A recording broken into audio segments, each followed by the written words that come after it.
You want left to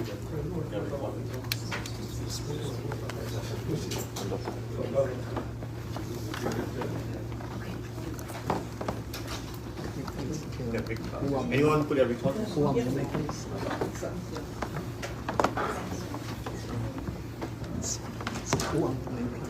Sorry.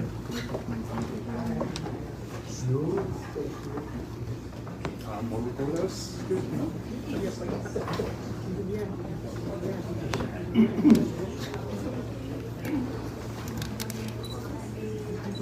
Sure. By all means.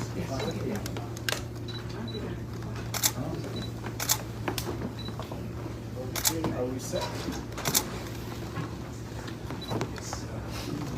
Yeah, please. Good afternoon. We have this press conference and after a meeting hosted by Dato Sri Saifuddin Abdullah, Foreign Minister of Malaysia, with members of the NUG, National Unity Government of Myanmar, and ASEAN Parliamentarians for Human Rights, and the International Parliamentary Inquiry into the global response to the crisis in Myanmar. So now we would like to offer some opening remarks, and then we will open the floor for questions. And first remarks will come from Mr. Sri Saifuddin Abdullah, Foreign Minister of Malaysia. Good evening. I am very delighted to have been hosting two meetings this afternoon. The first one was my meeting with the NUG and the NUCC, and the second one was actually a meeting organized by the ASEAN Parliamentarians on Human Rights, APHR, presenting their findings of the International Parliamentary Inquiry that they have conducted. Now, I have had a very good meeting with my colleagues from Myanmar. I have been updated on what is really happening in Myanmar, and I have also listened to very constructive proposals and suggestions coming from the NUG. I have also reiterated Malaysia's position that ASEAN should engage the NUG and the NUCC. As we all know, that the ASEAN summit in 2021 stated that there shall be no political representation from Myanmar to ASEAN summit. And the fact that in July this year, the Malaysian government decided that banning of political representation should be extended to all ministerial meetings in all sectors, besides the ASEAN Leaders Summit. I have also reiterated that ASEAN should work based on a framework that has a clear end game, that is bringing back democracy in Myanmar, that is realized through an inclusive and fair negotiation and participation of major stakeholders, including NUG and NUCC, with a transition process which includes, among others, for example, the formulation of a people's constitution and the conduct of an election that is agreed upon by the same stakeholders. And definitely not the election that the junta has announced to be held in 2023. Besides the meeting that I have had today, I will also be meeting the EU High Representative for Foreign Affairs tomorrow, the OIC Contact Group on Rohingya Muslims of Myanmar on the 21st of September, and the informal ASEAN Foreign Ministers meeting on the 22nd September. But there are also other bilateral meetings and multilateral meetings that I will be attending, where I will also be highlighting some of the issues that we are discussing here today.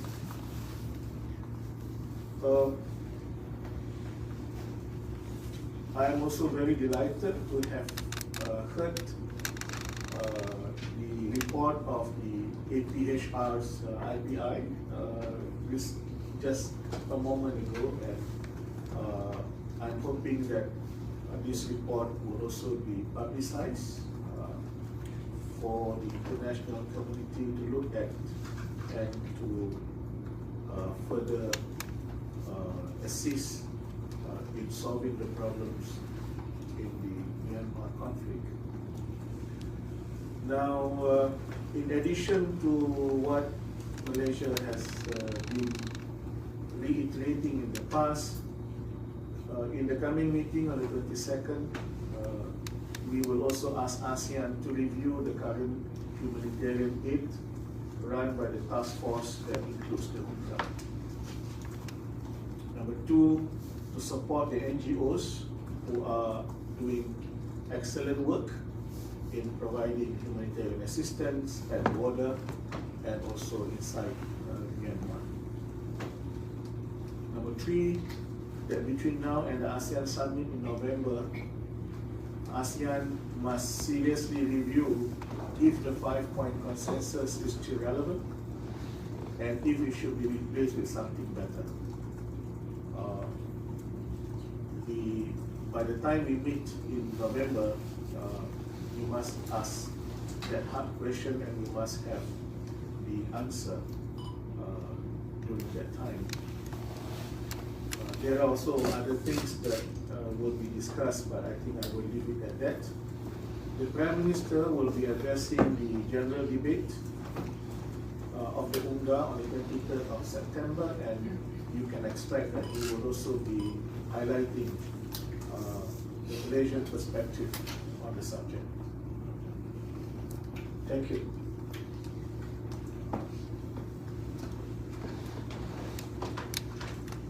Now we give the floor to Ms. Kelly Hurtado, IPI Chair and Vice President of the European Parliament. Thank you very much, and I'm very grateful for Foreign Minister Abdullah to have invited us to the premises of the Malaysian presentation. And we of course have paid attention to the very progressive proposals that Foreign Minister is making towards finding a solution to these atrocities and the crisis of Myanmar that is continuing already for more than 18 months. So my name is Heidi Hautala, I'm Vice President of the European Parliament and a long-time partner to the ASEAN Parliamentarians for Human Rights. And it's been my honor and we're very delighted to chair this inquiry with 25 hours of witness statements, with experts, with politicians, with diplomats, with activists, with victims. And so we have come to the conclusions after these hearings and our internal discussions among 8 parliamentarians from all continents that it's time to make a very strong call to the international community to take a very strong stand against the junta now continuing their atrocities against the people of Myanmar. And the people of Myanmar seems to be very united against the junta. And we have all the reasons to call for the international community, for ASEAN, the European Union, the United States, all democratic friends of the people of Myanmar to strengthen their coordination of actions. And of course, the UN General Assembly is a very good opportunity for different kinds of diplomatic meetings and side events, all kinds of contacts in this aim. And what we want to see is that the international community will coordinate the sanctions much more thoroughly than has been the case. There are loopholes. To give you just an example, the European Union has sanctioned the national oil and gas company Mobil, but to my big surprise, the United States has not been able to do so for reasons that are not known to me. So there's a case that could be much more determined.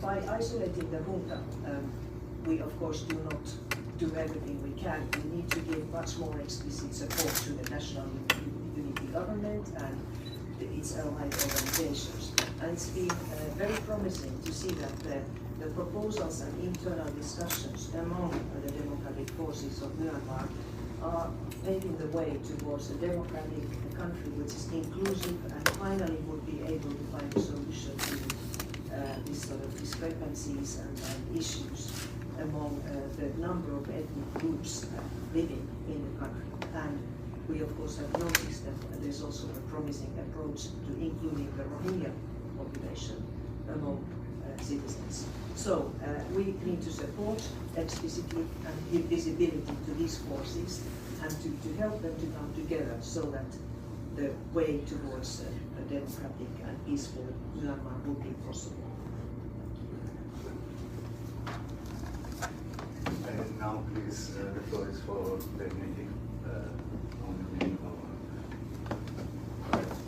Thank you very much for giving me the opportunity today. And then we had, like the minister said, 2 meetings today already. And I want to have a short, good afternoon, Excellencies, distinguished guests, ladies and gentlemen.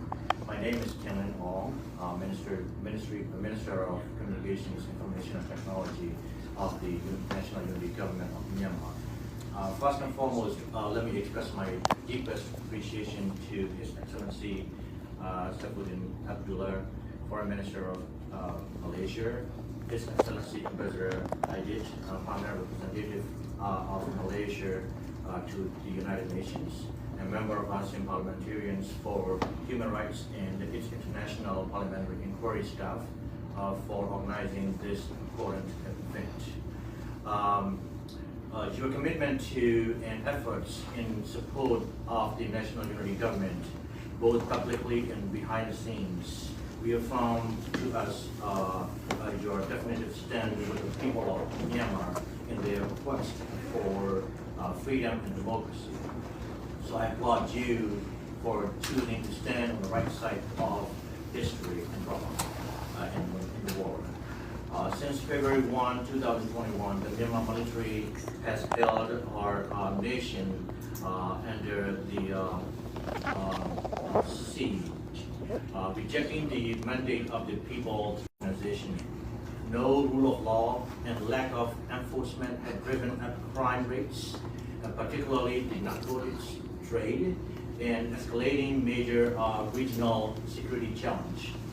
The military's mismanagement of financial policy has driven the economy to the ground, putting Myanmar on track to becoming a narco state. Public executions and arbitrary arrests is happening on the daily basis, with the military allowing its security forces to operate with complete lack of accountability, carpet bombing entire regions, banning of villages, using rape as a weapon of war, and blatant generation for years to come. The hunters' effort wheeled an entire population into submission through sheer force was deeply miscalculated. Our research and intelligence indicate that a sentiment of uncertainty is starting to take root and sow discord within the military rank and file as well, which would explain the morale deficiency, increasing losses on the battlefield, and the growing exodus of military and law enforcement personnel joining forces with the NUG and our affiliated pro-democracy forces. There is no question that the hunter is still better equipped than us in finance and in military hardware, but the fact of the matter is they have lost the ideological center, and with it, the answer to simple question of what it is they are really fighting for if the entire population they claim to serve and protect despises them. The Myanmar people are incredibly resilient and are resolute in their commitment to bring military dictatorship to an end, once and for all and against all odds. as a government formed through the will and mandate of the people, the NUG is empowered to turn that indomitable spirit into action and build coalitions domestically and the international community. We first established our union parliament with elected MPs who managed to flee prostitution after the coup, which established the CRPH, the equivalent of an interim legislative branch, which then used its authority to form the National Unity Government, equivalent of the executive branch. Concurrently, the National Unity Consultative Council, NUCC, a coalition council of ethnic and political leaders, was also formed to help guide the NUG's overall objectives and strategy. We have now managed to control significant territory in partnerships with ethnic revolutionary organizations, EROs, and People's Defense Forces, PDFs, commend the loyalty of the overwhelming majority of its people, and provide security and justice in the areas under our control. Third-party statistics show that hunters' control area has been reduced of the country. The fact of the matter is we are a government by circumstance, formed out of necessity and amidst chaos. So I'm not going to sit here and tell you that everything we're doing is perfect, but it is not. But we are improving ourselves and each other through trial and error every day. And I'm incredibly proud of what we have been able to accomplish over the past year of our formation. The military may have the upper hand in controlling the resources for now, but we hold our nation and the standards and decorum, as well as accountability mechanisms in line with the international norms that we are trying to enforce all operations, particularly in armed warfare every day. To conclude, I want to reiterate my thanks to our Malaysian friends for their leadership in taking their definitive stance in standing with us. It is a hope that other ASEAN countries also start following the example they have set. The 5-point consensus, while well-intentioned, have garnered no real outcomes. It is time for ASEAN to start looking at the alternative approaches that are both pragmatic and effective. And we hope to be part of that conversation also. The Myanmar people deserve to have their true representatives at the table where regional and global decisions on Myanmar are being made, the outcomes of which will determine their very future. And I assure you, the NUG will not rest until we fulfill that promise. Thank you very much. Please, members of the press, anyone has a question, please? Hi, my name is Michelle Nichols. I'm a reporter with Reuters here at the UN. A couple of questions. Also, are you happy with the international support you're receiving? If you could tell us a little bit about which countries are supporting you, which countries you'd like to see more support from. And I think just generally for yourselves and also for the Foreign Minister, the UN Security Council is also discussing a possible resolution on Myanmar. Do you think that would be helpful at this stage? And what would be your message to China and Russia, who may have some issues with that? Thank you. Sorry for a lot of questions. For the UN representative position, we have all held that position since last year, and it has been a success for us. And also, it is an appointed position by the elected government and by the president of the Myanmar, elected president of the Myanmar. So it should be, I believe, we'll win that position same time this year also, because we are the legitimate government, elected government, and he is representing the Burmese people, and also that is the appointed by the elected government, like I said. So we believe that we will be holding the same position. Any comments? Yeah.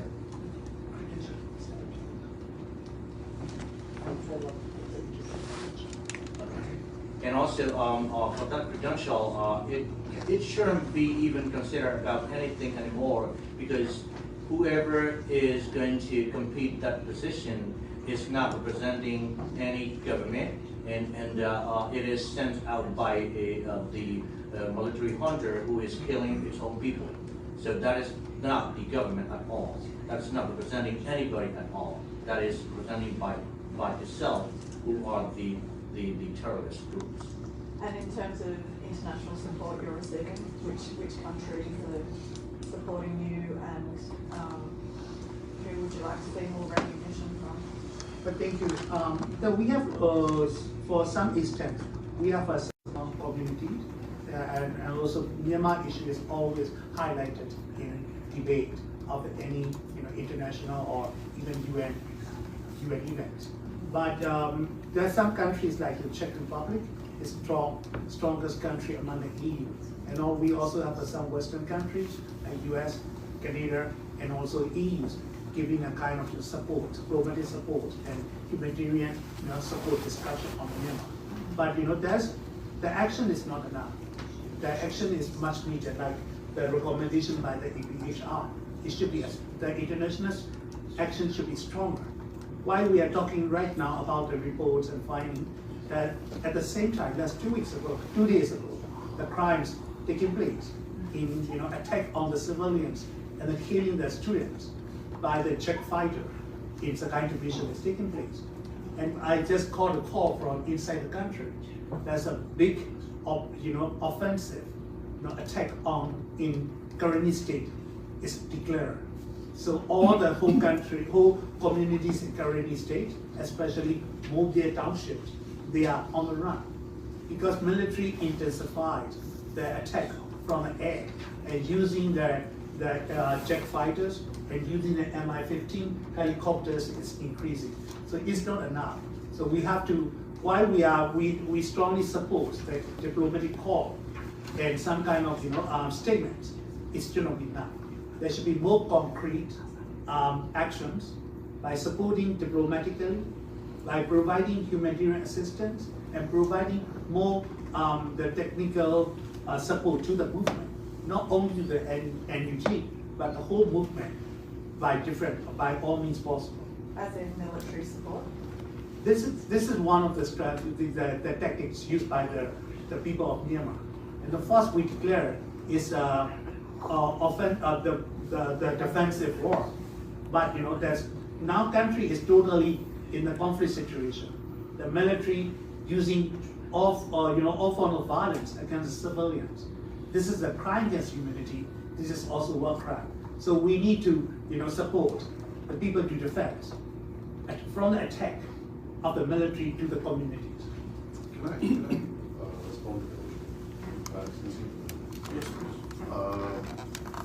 One of the findings of our inquiry is that the problem, the struggle between the pro-democracy forces and the military is going to be a protracted one. It's going to be a very long one because there is no meeting of two minds anymore. We have closed that chapter. The middle ground doesn't exist anymore. And one of the reasons why that is happening is because of the failure of the international community to stand by the democratic movement of Myanmar. This is a failure of the United Nations. This is a failure of the international community.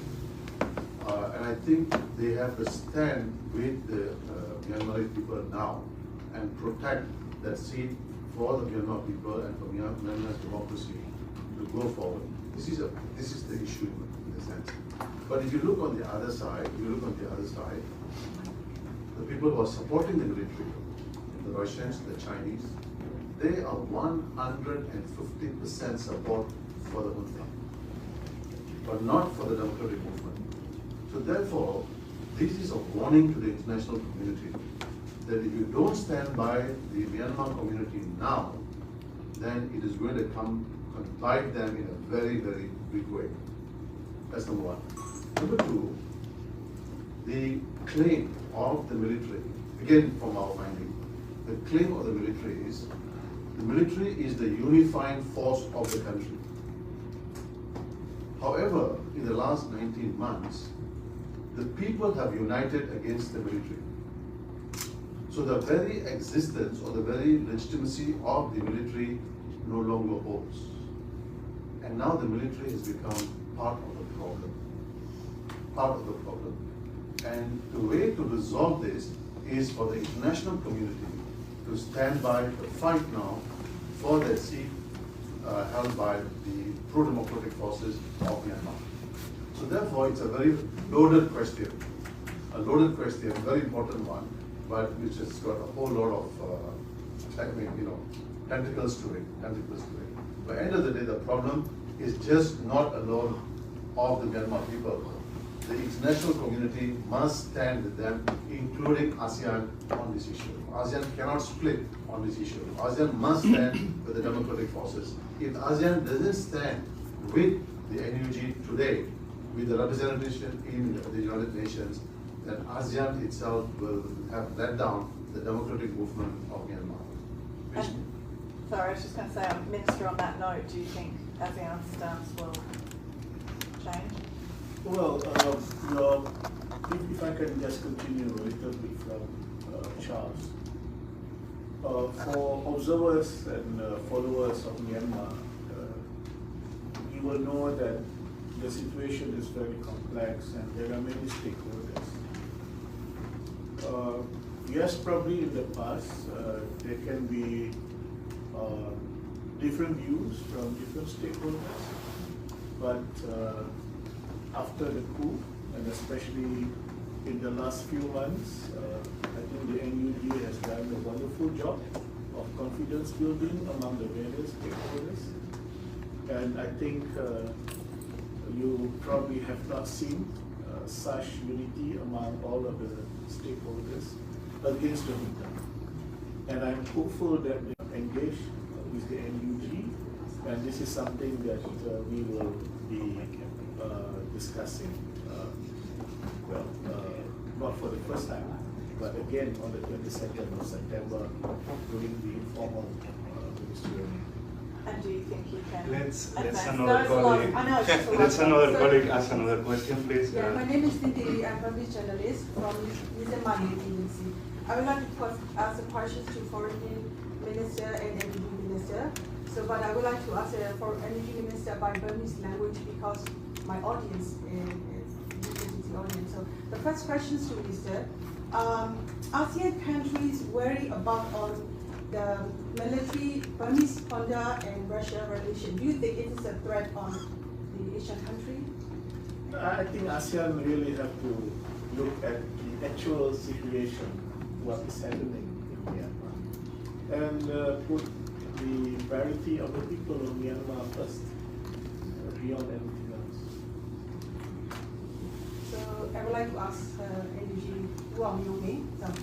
So who Malaysiaနိုင်ငံသားတွေဝင်ကြည့်တဲ့တွေ့ရဲဆိုမလေးရှားနိုင်ငံသားတွေပြောတဲ့အချိန်မှာတော့ဒီ NUG လို့ CRPH တို့လည်းပို့ပြီးတော့ထိတွေ့ဆက်ဆံသွားမယ်လာမယ့် November မှာကျင်းပမယ့် ASEAN ဒီ summit မှာပေါ့နော်ဒီ 5 point consensus အလုံးစုံဖြစ်တာနဲ့ပတ်သက်ပြီးတော့လည်းတို့ဒါကိုဒီကြီးပေါ့ဆွေးနွေးသွားမယ်ဆိုတာမျိုးပြရပါတယ်ဆိုဒီနေ့တွေ့ဆုံဆွေးနွေးမှုတွေမှာမြန်မာနိုင်ငံအတွက်အထူးသဖြင့်တော့ NUG ကို statement ပြီးပြီးတော့အလားအလာဘယ်လောက်ထိတွေ့ရတယ်လဲနောက်ပြီးတော့ဒီမတူတဲ့ ASEAN နိုင်ငံတွေအတွင်းမှာဒီတဲ့သဘောထားတစ်ခုထွက်လာဖို့အတွက်ဒီမှာအရေးအတွက်ဒီ Malaysia နိုင်ငံဟာဘယ်လောက်ထိဩဇာရှိလဲလို့တော့ပြောနိုင်တယ်သူဘယ်လောက်ထိလုပ်ပြီးနိုင်လဲပေါ့ဟုတ် ဒီနေ့တွေ့ဆုံပွဲမှာမလေးရှားနိုင်ငံရဲ့ယက်တီချက်ဒီလိုဖြစ်မြန်မာနိုင်ငံပေါ်မှာယက်တီချက်တွေကရှင်းရှင်းလင်းလင်းကျွန်တော်တို့ပို့ပြီးတွေ့ရတယ်။အချိန်တည်းမှာပဲဒီကိစ္စဒီမှာရက်တက်ပေါ်မှာပုံပြနေလာမယ့်အာဆီယံထိပ်သီးစည်းဝေးကြီးပြန်ပြီးတော့ဆက်ပြီးဆွေးနွေးတော့မယ်ဆိုတော့CRဝမ်းတာအားကြောင့်လည်းလက်ရှိအခြေအနေမှာအာဆီယံရဲ့လှုပ်ဆောင်ချက်တွေကတိတ်ပြီးအားမကောင်းဘူး။ကြာဆုံးနေတော့ပြောရတဲ့အခြေအနေ။အဲ့တော့ဆုံးရှုံးနေတဲ့ဟာကိုဒီအာဆီယံရဲ့မူတွေအတိုင်းတွားဖို့အတွက်ကိုပြန်လည်သုံးသပ်မယ်ဆိုတာအားကောင်းချက်ပဲ။တစ်ချိန်တည်းမှာလည်းအာဆီယံရဲ့တွေ့ရှိဖို့အတွက်ဒါတောင်းဆိုရတာကဒါမလေးရှားနိုင်ငံရဲ့တက်တည်ချက်ဒါဆိုလို့ရှိရင်ကျွန်တော်တို့ကဘယ်လောက်ထိဒီကျန်တဲ့နိုင်ငံတွေဆက်ပြောအောင်လဲဒါတော့ဆက်ပေါ်ဒါပေမဲ့သူ့ရဲ့ရက်တည်ချက်ကိုကြည့်နေဆိုရင်တော့မြန်မာနိုင်ငံကြီးအတွက်တကယ်ကိုရှေ့ဆက်ပြီးလှုပ်ဆောင်သွားမယ်အချက်တွေအများကြီးပြရမယ်။ So NGO ဆိုမှအစိုးရဖြစ်အသိမှတ်ပြုပြီးပေါ့အဲ့ဒီဟာဆိုတော့အလားအလာဘယ်လောက်ရှိပြောကြတာရှိတယ် လက်ရှိအခြေအနေကတော့ဒီ NUG နဲ့တခြားသော stakeholder တွေနဲ့တွေ့ဖို့လည်းတောင်းဆိုထားတယ်။ဒါကကျွန်တော်တို့ဒါသူရဲ့တန်တမန်ကြီးအများလုံနိုင်တဲ့ကိစ္စတွေမှာတစ်ခုပေါ့နော်။ဒါပေမဲ့အတိအမှတ်ပြုဖို့ကိစ္စကတော့သူတို့ကအထဲထဲမှာထပ်ပြီးဆွေးနွေးရမယ့်ချက်တွေအများကြီးရှိပါတယ်။ Thank you. Gentlemen.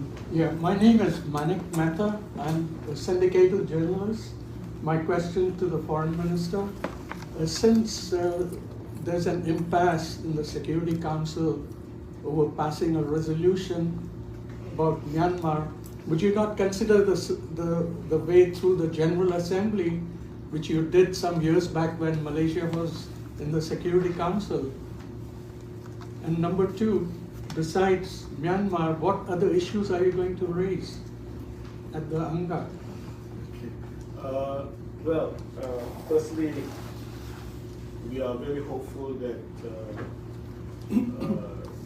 head of states and head of government and leaders will speak up on behalf of the people of Myanmar during their speeches and addresses at the UNGA. Besides Myanmar, of course, there are various issues that my Prime Minister will be addressing in his address on the 23rd of September, including Afghanistan, Ukraine conflict, and others. Would you like to say a few words about those conflicts? I think I would not want to jump the gun. No, I'm not asking you to preempt, but you could give us an indication, for instance. I think I'll better stick to Myanmar for today. Thank you. This has been live press conference. The question is, do you think the 5-point consensus should be jumped? If yes, what's your take explain? I think I'll answer it. As far as Malaysia is concerned, we have to address the 5-point consensus if it is working, if it is still relevant, and if it is not, by November we have to decide what's next. What we cannot do is go to the ASEAN summit in November and there only we start talking about it. We have to do the groundwork starting from now. In fact, I've been asking for us to do the groundwork starting from the 3rd of August during the last informal ASEAN Foreign Ministers meeting. Can I respond to the Minister? One of the purpose of the International Parliamentary Inquiry was to look at the 5-point consensus. I think more or less we can say that after speaking to a whole lot of people for the last 4 months or 5 months, that the 5-point consensus that ASEAN signed in April 2021 is an unmitigated failure. It's an unmitigated failure, and we have to develop a new model for a variety of reasons. If you're interested, we can go to it. But I think the way forward is one, that the NUG now should be part of the process. Previously, in the existing model, NUG had no role to play. But now I think it is time for the democratic forces of Myanmar to be part and parcel of the rebuilding of Myanmar, as well as part of the new consensus that ASEAN might want to put forward. So that is the first point. Number two, it is also got to do with humanitarian aid as well. As part, one of the elements of the 5-point is humanitarian aid. And as part of the inquiry, some of us went to Mae Sot. Mae Sot is a border town between Myanmar and also Thailand. We met a whole variety of people, refugees, doctors, a whole lot of people who are also offering humanitarian aid. One of the things that needs to happen and happen urgently, like tomorrow morning, if possible tonight, is the opening up of the checkpoints in the border areas. There are 12 checkpoints, and 11 of them are closed. Sorry, there are 12 of them, 11 of them are closed, only one is made available, and that also is under heavy surveillance by the military. Now that is the only channel that is available, to bring humanitarian aid to thousands and thousands and thousands of people who are stuck along the border. And if you see how the military has moved, they are actually bombing the villages in the Karan areas, and which is pushing the villages into the border and now setting up what you call internally displaced people, the IDP camps. So one of the moral responsibilities of ASEAN essentially is to, deal with this humanitarian aid. And also, together with introducing NUG, appointing NUG as the legitimate representative of Myanmar, means that in the next head of government meeting that will take place in November, the head of NUG should be invited as the legitimate president of Myanmar to go for that meeting. This is decisively you break away from the past. And I think after 19 months, ASEAN should be able to do it. Should be able to do it. Otherwise, you're back to status quo. And I don't think the people of ASEAN or Myanmar also want that shameful situation. I have a question for Mr. Saifuddin from the Straits. But I can answer the first part. Well, Malaysia is not satisfied with the engagement because we have made this call months ago that ASEAN should engage the NUG and NUCC. Last question. Fiona from Nikkei. Fiona Schreiber from Nikkei. And my question is for the Minister about the growing tensions regarding Taiwan. And how will Malaysia respond if China were to make moves in an attempt to take more control of Taiwan? Considering that Malaysia have the territorial dispute with China in South China Sea, and how do you evaluate this situation? And are there any contingency plans you can share? If I can be excused from replying them and just focus on Myanmar today, I'll come back to you maybe later, but maybe for today, let's do Myanmar. Minister, on that note, just a really quick follow-up. You've alluded to it, but does Malaysia think that the 5-point consensus plan has failed? And what do you want to see come next? Well, we have proposed, not formally, but we have been using this term framework since the last meeting in Phnom Penh, that there should be a framework. First of all, before the framework comes out, there must be an inclusive and fair negotiation and consultation between ASEAN and all of the major stakeholders in Myanmar, which includes the NUG and the NUCC. Then there should be, for lack of better expression, a framework with a clear end game. And the clear end game is, of course, the return to democracy in Myanmar. And then there should be other things that come with it, which could be a transition plan, and I mean, before you get what you want, the transition plan may include the rewriting of the constitution. I understand that the People's Assembly has come up with a draft of the Federal Constitution of the Union of Myanmar, and of course, if there is if it is required to have another election or a new election, then that election has to be agreed upon by the stakeholders, and definitely not the election that has been announced by the junta. Thank you very much. On this note, we finish. We I have a are really question, thankful for your Mr. presence here Saifuddin. today, but we are really running out of time by now. So, Mr. we're giving Saifuddin, for so finished. what is, yes, this is, One last question. so Go this ahead. is Sopokwa from Radio Free Asia. If the 5-by consistent fail, and you was keep saying like the next step, what's it the next step for Myanmar people? Well, it has to be Myanmar, I mean, it has to be led by the Myanmar people, definitely. ASEAN can only facilitate, but ASEAN has to be decisive in facilitating the demands and the needs of the people of Myanmar. And if ASEAN cannot do it alone, then ASEAN have to admit that we cannot do it alone. then probably then it could be an ASEAN Plus kind of steps. But of course, these are something that we need to discuss with the people of Myanmar. Thank you. Thank you very much, everybody. Thank you. Silakan mic. Buat nak kena buka lagi.